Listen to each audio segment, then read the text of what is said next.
We will be going next to to an insightful presentation into browsing site channel vulnerabilities in browsers, and we will have Satoki on stage. Break a leg, Satoki.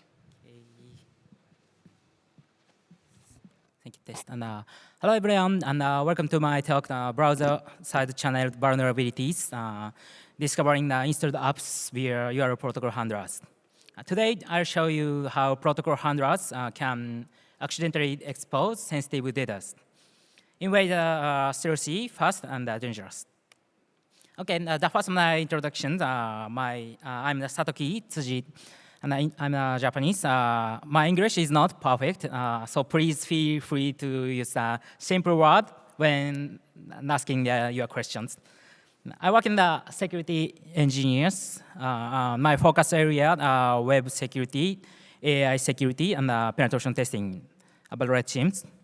I've had the honor of creating a CDF challenge for National Police Agency of Japan.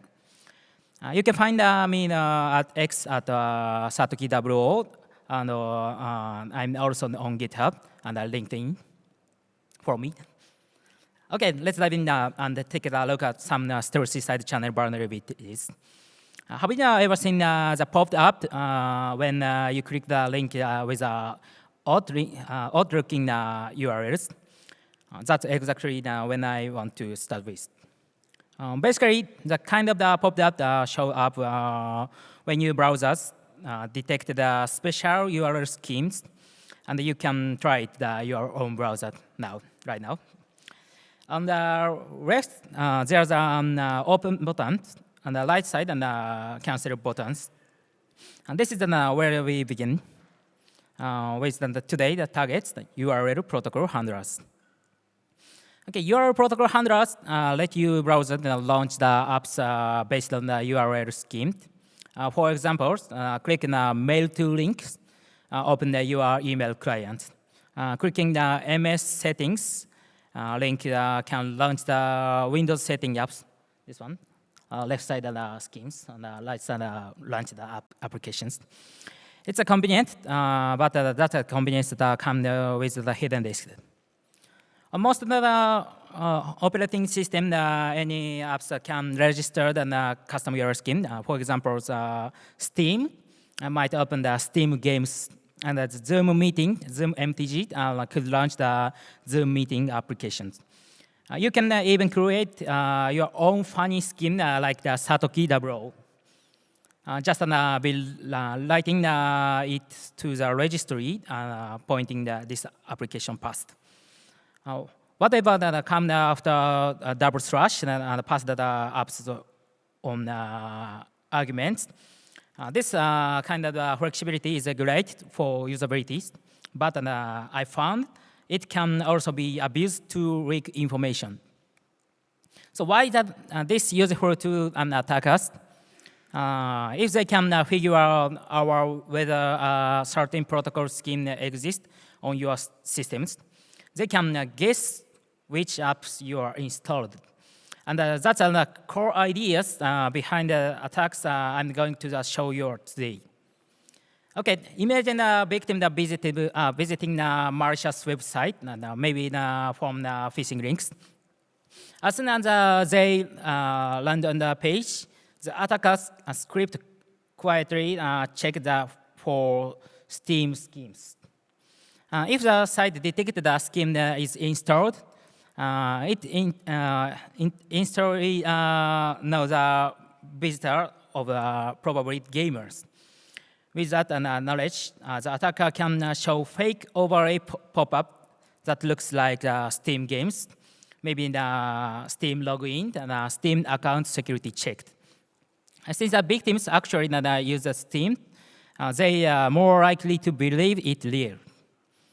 This way, the attacker takes advantage of the user's trust in the application to steal credential or sensitive data. And it's all started with on the simple fact the attacker can detect the scheme on the system, enabling the highly targeted phishing attacks. In the next scenarios, the attacker checks which protocol handlers you have. They find that something like Instagram exists, Spotify exists, and Steam exists, Twitch exists, and Twitter exists. But they also notice that a vast palm is missing. From that, they might guess you are young and active on social media into gaming and not running certain antivirus tools. A vast palm is the Avast. Using this profile, they can tailor the next step, like sending you a malware payload that's built for system without the security softwares. Once that they know your app's preference and how likely defense your system is, all they need to do is deliver the malwares and confident that you wanted you was not able to detect stop it. Okay, let's look at the multiple scenarios, multiple site scenarios. Suppose that the attackers run two different websites. On the website one, they check the user protocol handlers, detecting which custom scheme exists and which does not. Okay, and later on the website two, they do the same thing. It's a pattern of the detect the scheme on site two that matches exactly with site one. The attacker can assume that user A and the user B are actually the same person. This time, protocols handlers enumeration into the powerful tracking techniques on the works across the different sites. It's a breaking the same site origins. It's the real world. Advertisers then could use this trick in derive the highly targeted ads. So how can we detect the behavior that happen outside the browsers? Pop-up that open outside in the web page. A classic trick then trigger the pop-up and watching the on-blur event in JavaScript to see if the focus switching the way. But this method isn't stealthy. The users can clearly see the popped up and might realize suspicious. What we really want to do something can enumerate, stay stealthy, and work with some level of speed. But it's even possible. Okay, now before I get into my own finding, let's take a look at some of the early works. CVE 2020 15680 was reported by Rotem Canas. And in this attack, when the browser tried to load the broken image with a valid protocol handlers, and it wouldn't still show a small icon, but if the protocol does not exist, the icon wouldn't appear. That tiny difference became oracles. And in this case, oracles means something that leaks just enough information for the attacker to make a guess. And the trick here is JavaScript that can detect the difference just by measuring the width of the image tags. In the scheme exists that it's a 24 pixel wide, but not existed as a 0 pixel. My first 0 date. A target for how Firefox handles the Windows Open with custom protocols. It turned out that there are clearly difference in how the browser reacted to valid against invalid scheme. And we can detect the through error handling and cross-origin behaviors. Okay, when you call the Windows Open the MS settings, it exists. And Firefox try to launch the Windows setting apps. You can see popped up, and before the external apps opened. The browser creates an about blank page on the placeholders. If you can Windows open against the Satoki schemes, it does not exist, and there's no handlers for the scheme. Firefox just try to load it and end up showing the direct error page. Sorry, it's a Japanese error page.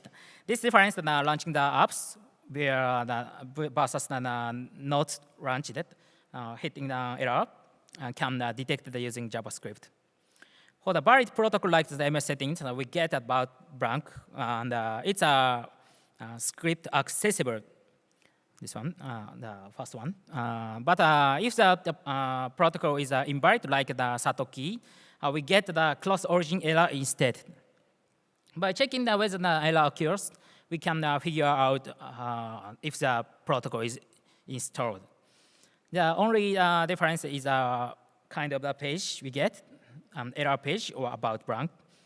And yet, such a tiny implementation details and after creating the side channels.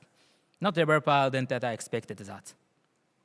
Okay, I call this technique the error-based locals. Here's another interesting trick using the browser history and the locals. When you open the register-related protocols like the MS setting, Firefox switch the about blank and the history does not grow. But if the protocol is not registered, it first go to the error page, then moving the about blank page, adding the one extra entry to the history. By checking whether the history grows, the attacker can tell if the protocol is valid. Okay, so now the attacker has yet another way to the query and detect the protocol handlers without even relying on the error page. Okay, I can call this history-based locals. Okay, let me show you a quick demos, CV 2024 9398. In this proof of concept, the page repeatedly calls the Windows Open on test different custom protocols on the user's system. But watching how each window behaviors, whether if the throw an error page or stay accessible, the script can figure out which app are installed. Now in the real attack, that would be the demo page like this. Instead, the malicious site would run this logic quietly in the background and collecting the system info from anyone who visited without the user ever noticing. Okay. First, take a look at the desktop. Sorry. Now you can see the Slack, Spotify, and Steam and Zoom icons. It's installed.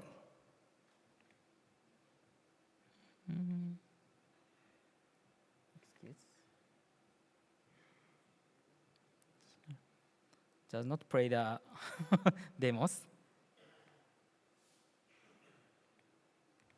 Okay.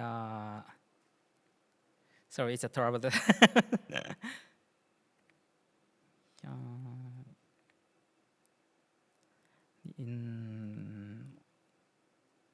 Okay, I can't play the video. Oh, okay, right. Next, I launched the proof of concept. This Python Flask server, the 333 port on the page. Open the Firefox, and the site ran a series of the Windows Open calls. And immediately closed. And finally, check the button. When clicked, it's a Steam exists.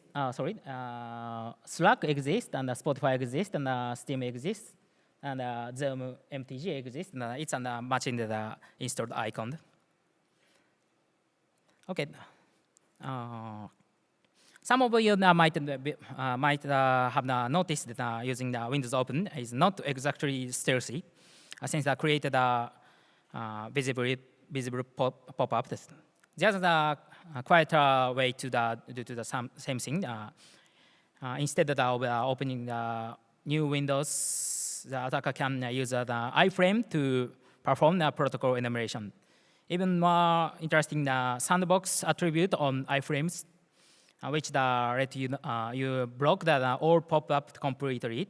By sandboxing this iframe, the attacker can silently check for custom scheme without the user ever seeing popped up.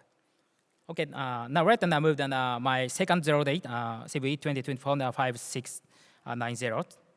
This focus on the timing different when loading the image with custom protocols. Okay, in this method, we use the image tags with the on error or on load event to measure how long it takes for the image to fail. If the protocol is valid, the request might go through more check before failing. But if the is not invalid, it failed almost immediately. Visually, both images just show the same broken icon, not references. But what really mattered is how long it takes before the error event fires. That timing difference tells us whether the protocol exists. Okay, when I tested the MS settings, the error event fired after about 6,000 milliseconds. But for Satoki's does not protocol schemes, it took around 30,000 milliseconds. That's more than twice as long. So with a simple timing measuring, and the attacker can tell which custom protocol are available on the system. I call this time-based oracles. Let me show the demo of the CVE 2024-5690. In this proof of concept, the page created a series of image tags one by one, and measured how long the take for each one trigger the error event. By tracking those timings, the script can figure out which apps are installed on the user system. This method is completely silent, not pop-up, not prompt. The trade-off, the speed, timing the measurements are slow, so checking every protocol, possible protocol take the more times. Okay. Now you can see the desktop icons, same icons. Next, we run the proof of concept page, port 444. And once I open the page in Firefox, I check the button start the protocol enumeration. It's now running. You notice that it checked such protocols story one by one. It's so FTP exists. It's a default schemes. And next one. Okay, the mailroute exists. Not Skype, not exist, does not exist. And, okay, Slack exists. Very, very slowly. And Spotify exists, not not this. Exists, and the Steam exists, and the last one. No, Tail is a default schemes. Not which, last one can, okay, last one. Okay, Zoom MTG exists. It's the same first proof of concept. Okay, my third finding started out something completely separate, but turned out to rely on the same underlying the behavior of CVE 2024-569. So Mozilla marked that it's deprecated. This one is all about how browser handle the content security policy for images. Okay, you know content security policy. CSP is a way to control what resource web page is allowed to load. You can define that using the meta tags or through HTTP headers. In my examples, in restricted, I'm restricted the image tags to self, meaning only image from the same origin allowed installed. Since the custom protocol handlers are not from the same origin, they should all get blocked. So let's put together the simple HTML page with the policy, open in the browsers, and see how the actually behaves. Okay, when we open the developers tools and console and check the block the resource log, something strange happened. Even through the both MS settings and Satoki, it does not exist. Set an image source, but MS settings showed up the blocked. Firefox the only MS settings are blocked, and Firefox the blocked exist protocol schemes. But if the scheme does not exist, like the Satoki scheme, there's nothing to block. The browser treats it an unknown resource and does not even trigger the CSP violation. So can we use the difference somehow? Any guesses on how we might detect it? Okay. We use the report URI directives, which are part of the CSP. Whenever the CSP violation occurs, like blocking the forbidden image source, the browser that sends the JSON report to the URL defined in report URI. Now imagine that if the URL belonged to the attackers, they would receive the details report showing exactly which resource was blocked. In the protocol exists, it gets blocked, and that triggered the report. But if the protocol does not exist, there's not violation and no reporting. That's meaning the attacker servers can silently correct exact information about valid protocols just by listening from this CSP report. Okay, once the report URI is enabled, the browser sends a JSON report showing the exact scheme that was blocked, like the MS settings. But the Satoki schemes does not exist. There's no report at all because the CSP doesn't block it. So in the end, we turn the security features and CSP reporting into oracles. It quietly tells us whether protocol scheme actually existed. And that I called this one the CSP-based oracles. Now I'd like to show a demo. This one variation of the Shibuya 2024-5690 that uses the CSP.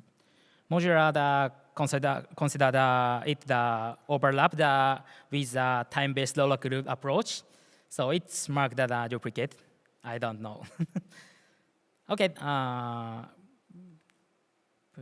Check that the first one I opened the POC page, and this time it's running the port 555. Okay, this is a POC page. Okay, POC. And then I click the check result button and immediately identified install application. You know this computer installed the Slack and the Spotify and the Steam and the Zoom MTG. Okay, now click the buttons, go. Just a rapid read. Since the CSP reported just an HTTP request, there's a visually not delayed. In other words, make that for the even more powerful attacks. Okay, so why do we see this difference in how the browser behaviors? Where the first CVE come down to the small difference. Okay, Firefox load the about blank. Okay, about blank for valid protocols, but through an error page when the protocol does not exist. The second one about bit triggers. Second one, this one. Second one. Firefox first check that whether the protocol handler is present. If there is not the once, immediately fire the error event handler fires. And but if there is, it goes down different paths. This one, this path, and the other path, and we can observe that path through the side channels. That's exactly what powers 0 and there are CSP which introduce separate path. And this one is it allowed by CSP and loading source.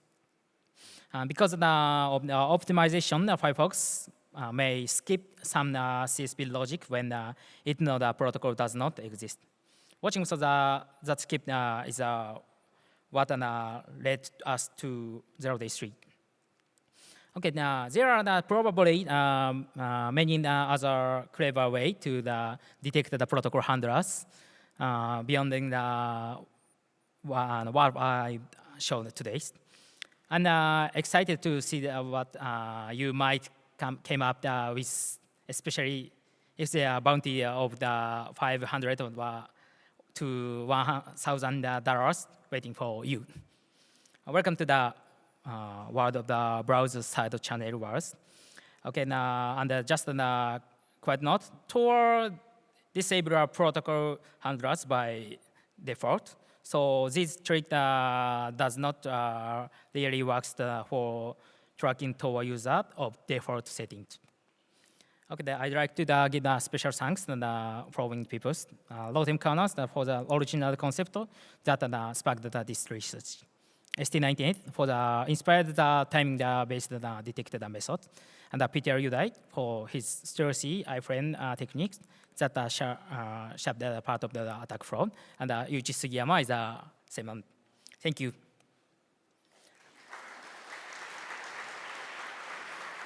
Also, I mentioned that before my English is not perfect, so I didn't catch your question right away. I might need repeating maybe 10 times.